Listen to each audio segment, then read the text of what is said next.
Thank you, Mr. Facilitator, and apologies for not realizing that you had to submit twice. On behalf of NRDC and our 40 member organizations of the High Seas Alliance, please accept our congratulations, and we are just delighted to see you back in the chair. I will be brief.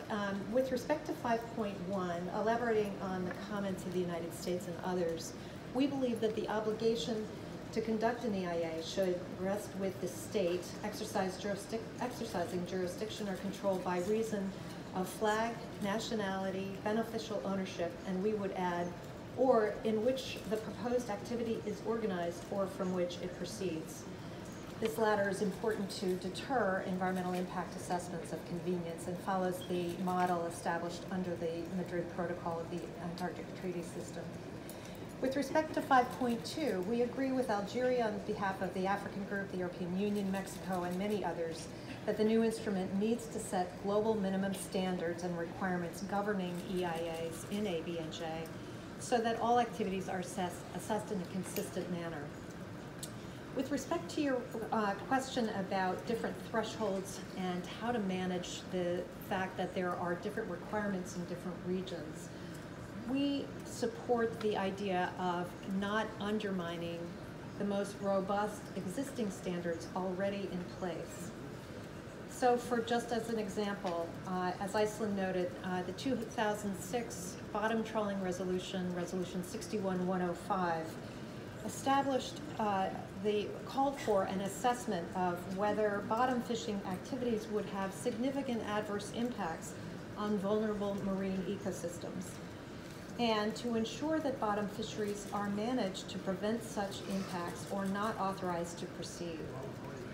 We think this standard is an example of an already agreed standard that should apply to all activities in ABNJ.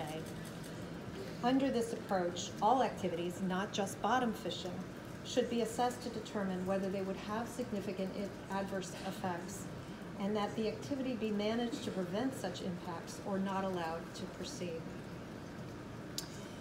With respect to 5.3, we agree with most in the room that Articles 204 through 205 provide the legal basis for elaborating EIA procedures and support the suggestion made by many that the Antarctic Madrid Protocol's threshold for preparation of an EIA, that is, having more than a transitory or minor impact, is an appropriate threshold.